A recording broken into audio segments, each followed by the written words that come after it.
All right, guys. Today I am joined by Giovanni Rios, and Giovanni reached out to me and he wanted to just be of use and be helpful to us in the community here. And the reason why Giovanni is really interesting and special is because he works actually for Hans Zimmer's company, Bleeding Fingers Music Shop.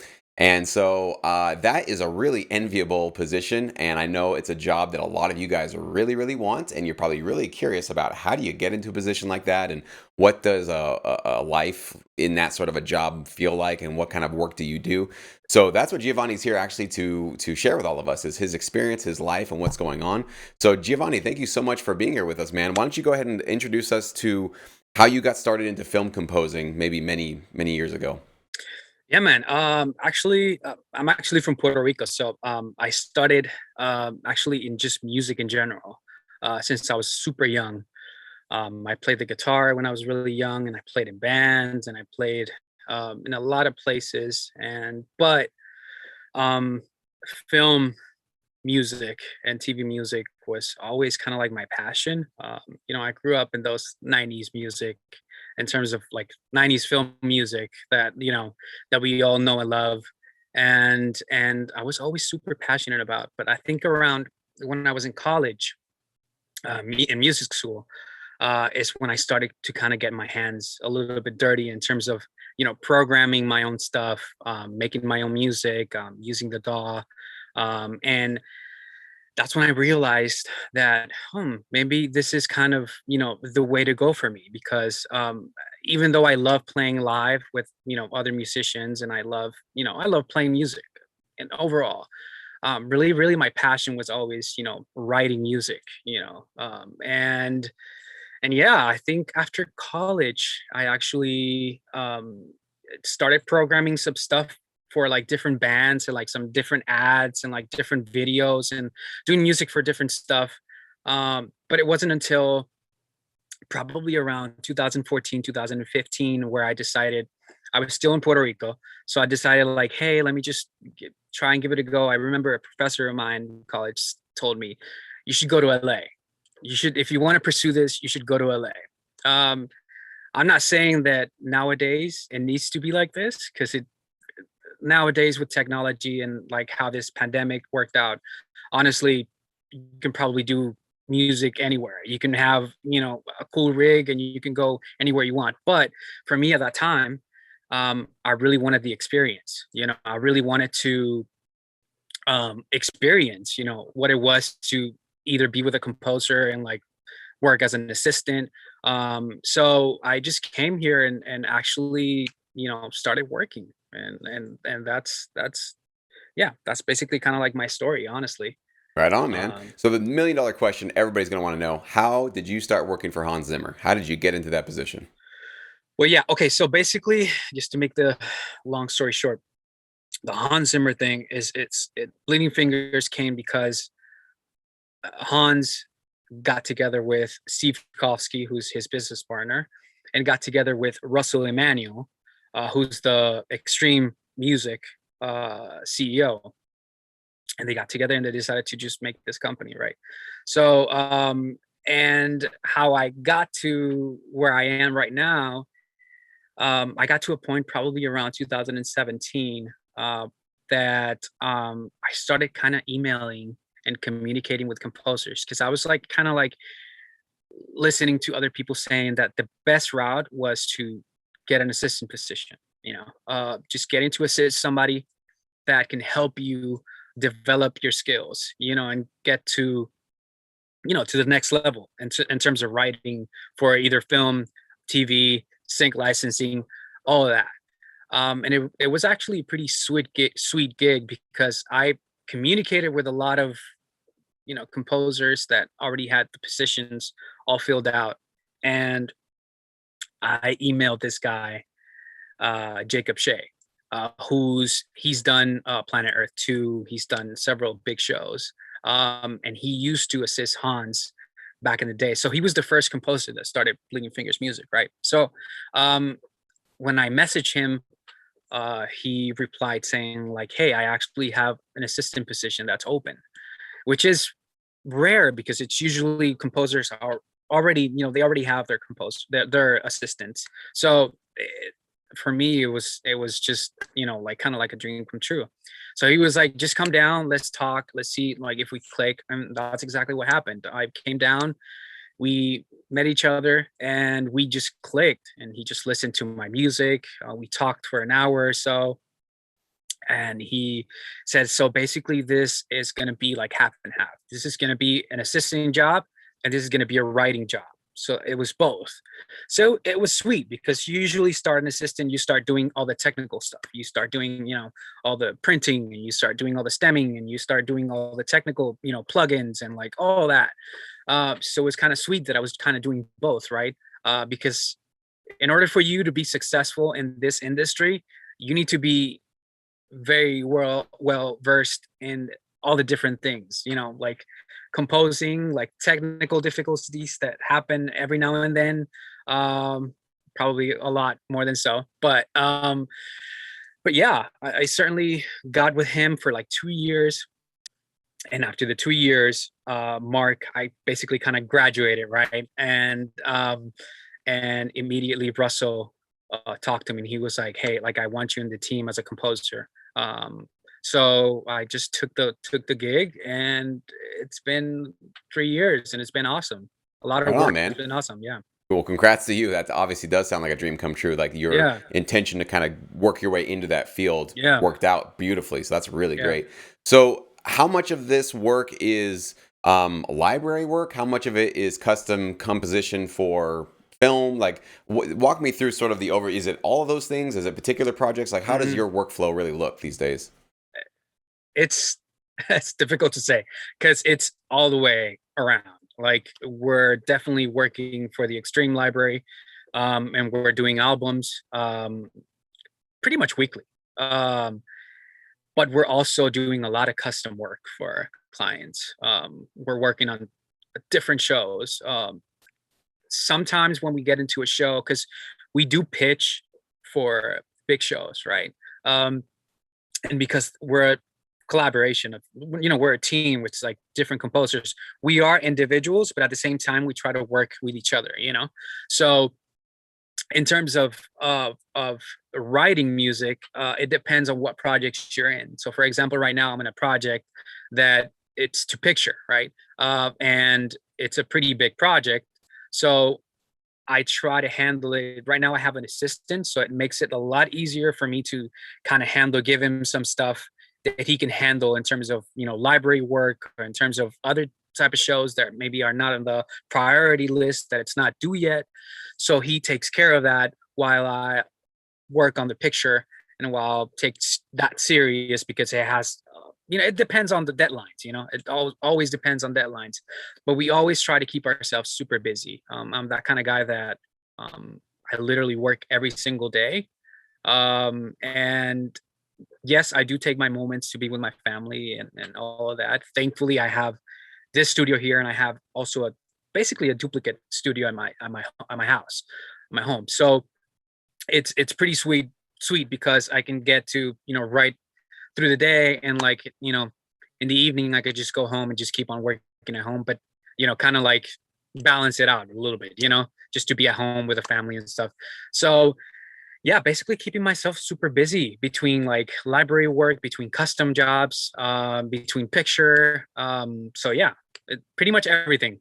Great. And now what is your like my question would be, do you have a particular like specialty or a role that you fulfill? So if they're like, "Hey, here's a scene in a film that needs Giovanni's touch," do they go to you, or do they give you like a whole movie to score? Like how does it work with all the different composers? Do you guys have little niches that you serve, or is one guy like the string guy, another guy is like the horn guy? How does Right, that all right, right. work? That's a good question.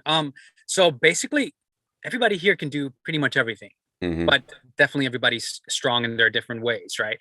And sometimes they go to different composers for like different styles that maybe they're stronger, right? Maybe I'm a guitar player, so I can pretty much do a lot of the stuff that involves guitar playing. But I also dabble on the orchestra as well. And I dabble in between, all the tension stuff. As you see, I love synths. So I can, getting to the synth stuff. So I try to be as much versatile as I can be. But in terms of projects, sometimes we do pitch for projects. And if we get the project, right, if the composer gets the project, then he'll get the project. It's basically like outside, but at the same time, we do have the luxury of, having projects coming in, and like you can work on a project, right? Let's say it's a big project. Let's say it's like a 8 episode documentary, but you're also dabbling on doing tracks for the library, on doing tracks for other shows.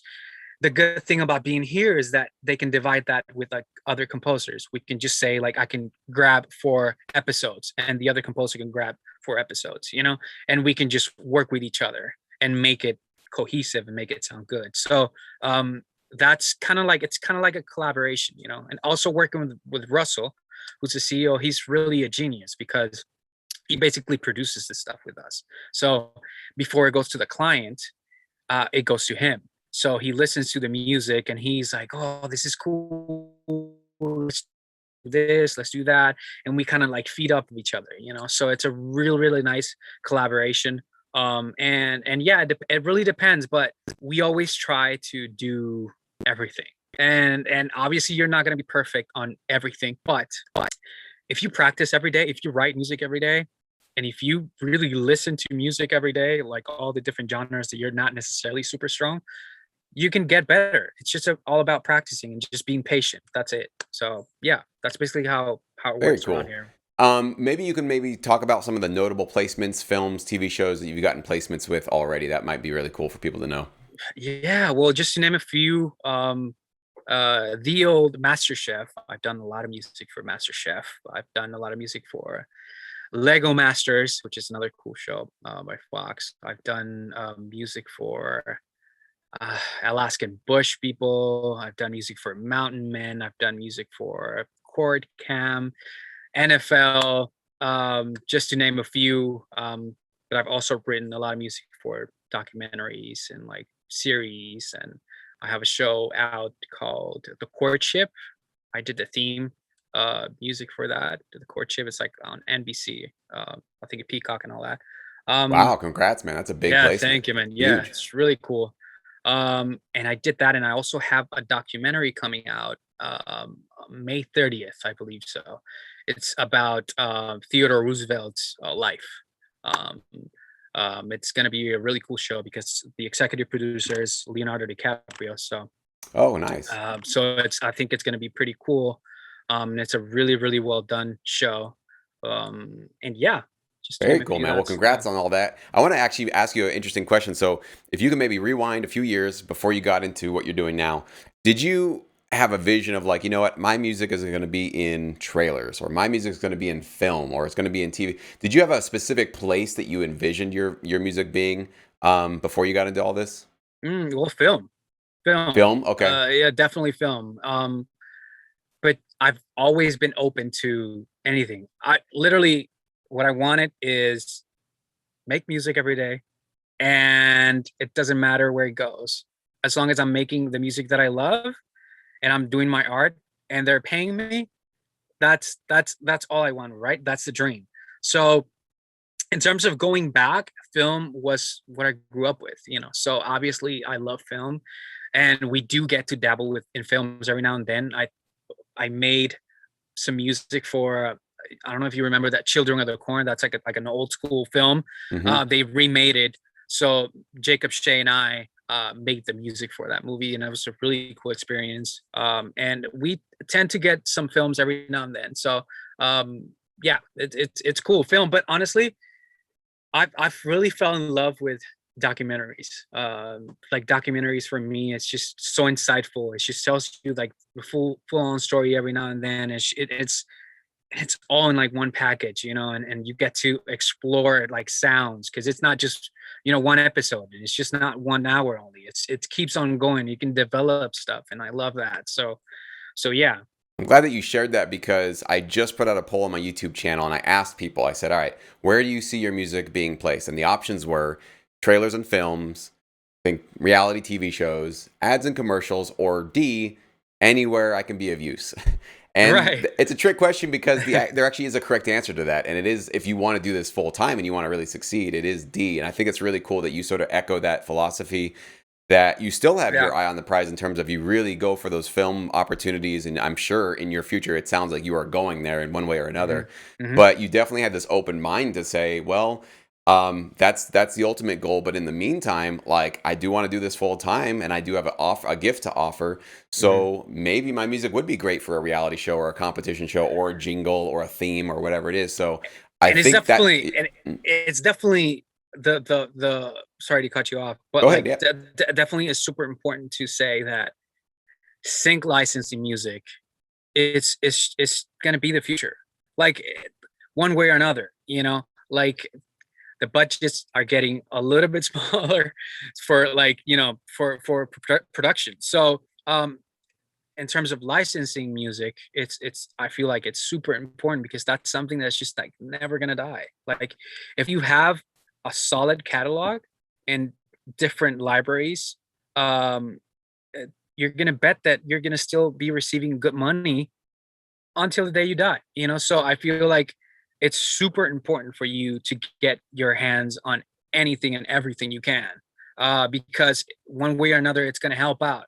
It's gonna help out your family. It's gonna help out you, to take chances, because if you have a good back end, it's gonna come to a point where you can just decide and see like, hey, like I can take chances. So yeah. It's a great point. Yeah, and I agree with you on that. I think, one of the things that I bump up against all the time because I'm out here, educating people and telling people about this business is there is a certain segment of the, composer, producer community that feels like the good old days are behind us, that like all the big budgets, all the real money, all the Yeah. real good opportunities were back in the early 2000s, and we're kind of sort of we're just scrapping for pennies at this point. Hmm. And I think they have half the equation right. And I think you sort of touched on that it's undeniable that budgets are getting smaller and smaller. Like I Yeah. see that, you see that from when I even Hmm. started 10, let's see, 14 years ago. Hmm. Certainly, I've definitely seen a sort of reduction in sync fees and all that kind of stuff. Hmm. But what the one other half of the equation that a lot of those, pessimists, I'll call them, are missing is that the amount of opportunities is growing like exponentially. There are so many more shows, so many more platforms. There's streaming now. There's going to be Absolutely.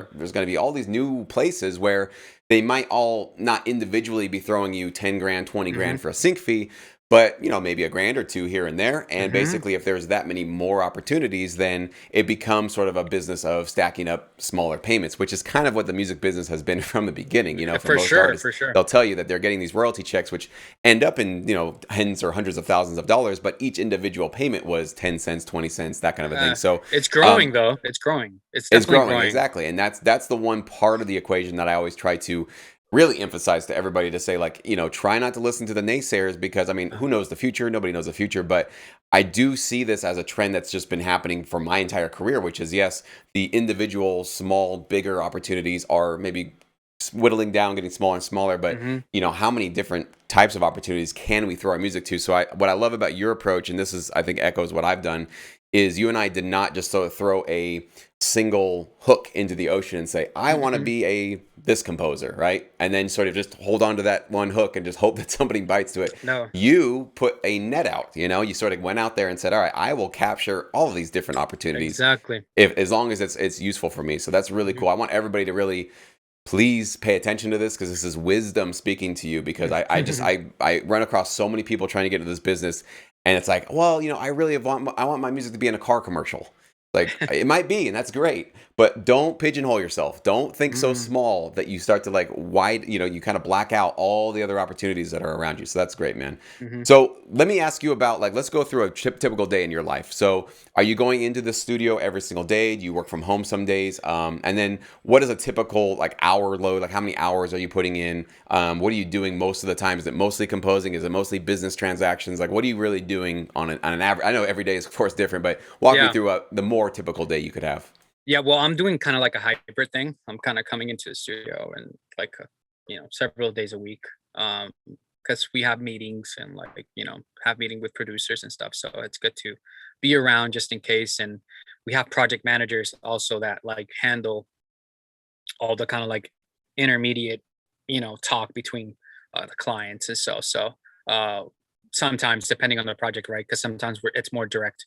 But um, an everyday thing is for me. I write every day. I write every single day. Um, in terms of hours, I'm a pretty. You can say a workaholic a little bit because I work. Oh, we all are. Don't be ashamed Yeah, of that. We all are. because and it's definitely not about. It's definitely not about how hard you work. It's definitely how smart you work.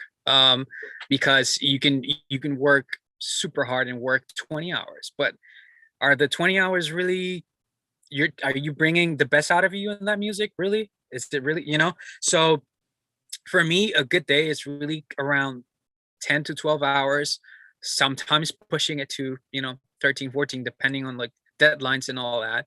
The weekends, I usually work like 8, 10 hours, because I try to balance it a little bit with, being with my kid and being with my wife. So, but pretty much every single day it's just coming in, and I'm a morning guy. So first thing I do in the morning is actually wake up and go work out because it makes me feel so good to just work out and come here and work. You and me both, man. That's a great habit. Yeah. It's the best habit. And I just come into the studio and I have an agenda of different things that I have to do.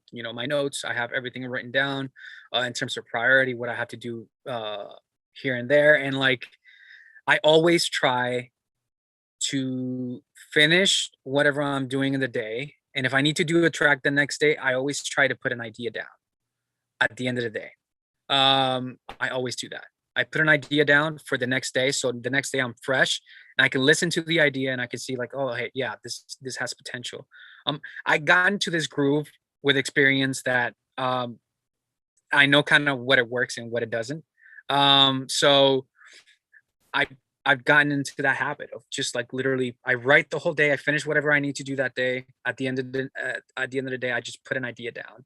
That actually makes me feel at peace. I don't know why, but yeah, that's pretty much my workflow, honestly. Great, man. I think, my opinion on why it makes you feel at peace, because I feel the same thing, and I definitely more on the flip side. When I haven't written for a long time, I start to feel uneasy, Oh, for and sure. I liken it to there was this book called The Artist's Way, and they had this concept about Mm, how I don't know if you read that one, but yeah. how sharks cannot. I think most species of sharks cannot stand still; they'll just drown, right? So they Hmm. have to move to get that oxygen to go through, however it works, right?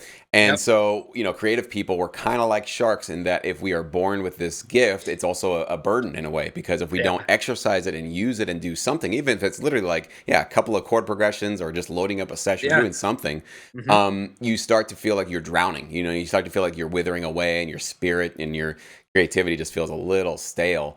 And yeah, you get depressed and you don't feel good about life, and you feel like really, yeah, just kind of bummed out about it all. So it's a Yeah. beautiful gift, but it's a responsibility too, because you do have to feed it. And I like your very simple system of just write every day. Whatever you're Yeah. doing, wherever you are, write something every single day. And I think Absolutely. that's great advice for everybody, especially getting into the sync licensing business, Yeah. wanting to work on your level, working with these kind of big companies, or wanting to just work with any sort of library Hmm. is. Producers sometimes are asking me these questions on can I remix a song, take out a couple of things, and send it to another library? And it's like, okay, well, first of all, legally or not legally, that's a whole separate issue. Why are you trying to get away with not making more music? That's to me the bigger thing. I'm like, if you're going to call yourself a music producer or a music composer, you should be excited about composing and working or figuring out a way to do Hmm. it more consistently. So not trying to shortcut your way into not making music, but actually shortcut your way into making music. So I like that you've really just sort of embraced that. That's just really your identity. Hmm. People also are going to want to know, do you have any one-on-one interactions with Hans himself? Does he comment on what you do? Does he listen to your music? Does he advise you? Anything like that? Not now. He does. He not directly. Indirectly he does. We basically he sometimes does work with the big projects, right? Either he writes a theme or he writes a theme with you. Um, so far I've worked indirectly with him, but nothing direct. But I'm sure it's coming. Eventually, there's going to come up in a project where I'm definitely gonna, be around. I've been around guys like when I was working with Jacob, they went back and forth, if he has an idea for a theme or something like that, he comes back and he says like, hey, do this, or maybe try this. It's just having that support. It's super good, because sometimes they give you ideas that you just don't think about at the moment, but then when they tell you, it's like, oh yeah, like simple stuff, like, oh, just modulate here, do this, do that, it's just simple things that, because there's so many things in our heads, and like so much theory and so much, that it helps out. I haven't worked directly with him yet, but I'm sure it's coming. Oh, it definitely um is. I can already see that happening for yeah, sure. So cool, man. yeah, That's really good. And that makes sense, of course. Like he's obviously the big name, so he's going to be on those big projects. And yeah, when you get pulled up, which you will, to those big projects, you guys will definitely be working side by side. So that's yeah, great, man. It's really cool. The last thing I yeah, want to sort of say is, or ask you, is a lot of producers and composers watching this. They're in different parts of their careers. Okay, there's some people that are just discovering this and they're trying to put together their first album to send to a library. There's others that have been at it for 6 months, 12 months, 18 months, and they haven't seen a lot of placements yet. They're not seeing a lot of money. Their royalty checks are still saying, you haven't hit our threshold to even get you a check yet. So that is the hardest part of this business, I think, in my experience. It's basically the year from your first year. I think the first 6 months is pretty easy because you're just excited and you're like, hey, I'm making music, and you just have this great energy. And uh, then reality sets in where it's like, it's kind of a job, it's kind of a gig, it's kind of a grind, mhm, and you're not yeah, getting paid very quickly. So yeah, and I know you're in a situation here because you're obviously on staff, so you have a different situation than a lot of producers. But what if you were face to face with somebody who was like, I think I might be giving up here. I've been at this for a year and a half, 2 years, maybe even 3 years. I don't know. The money's not quite coming in. I'm not really feeling like. What would you say to somebody in that situation? you just Not gotta necessarily be meaning that you have to get them to keep going, or any questions you would ask them, or like what would be your sort of sit down chat you would have with somebody like that? just be patient. My first year and a half here, I didn't make a dime. I didn't make a dime. I was just writing a lot of music. But then after the 2-year mark, it started getting really good, really good. And like it's been up and up and up and up and up, right? But it's consistency and it's patience. Like the thing is, like, we want everything so fast. We want that instant gratification of like, yes, like I'm doing it. But if you keep yourself just consistent and just being patient, it's gonna get you where you want to go. It could take 5 years, it could take 10 years for you to get where you want. But it doesn't matter. You're still doing what you love, right? The other thing is, I would say, just keep being a student though. Just keep being a student. Like, I think that's super important. Keep studying. Like now with YouTube, it's just you can see so many things and like listen to so many different things, and you can learn so much, about programming, about all of that. So continue to study and continue to get better and better, because you're gonna get to the highest level and people are gonna notice. So everything takes time. And in terms of royalties and back end, it takes time. You got to remember, like, once you get placements and it goes out in a TV show, it's gonna take 9 to a year for you to see that. So everything pretty much on the back end, it's a year behind. So you got to give it time. I promise you, it's a snowball effect. You're gonna see it. So it's all about being patient and be a student of the game. That's all you can do. So yeah, Can't say it better myself, man. Giovanni, thank you so much. This is thank you, definitely one man. of the best interviews I've done on this channel because there's been so much great just wisdom gems you've dropped here. So I hope everybody who's watching really pays attention to this and takes some sort of motivation and comfort in this, that it obviously is possible to Yeah. level yourself up in this industry, as long as, like you said, you just keep at it. So do you have any website, social media stuff you want to share out there?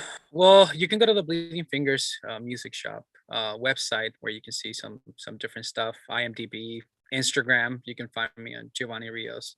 Okay, cool. Instagram, I'll link Facebook. all of those down in the description box so everybody can Yeah, go check you out for directly. I definitely want to listen to your music too, for sure, man. I want to see what yeah, you're all for sure. about. So I'm Of course. excited, man. I'm really glad you reached out to me. Thanks so much for being here today. All right, man.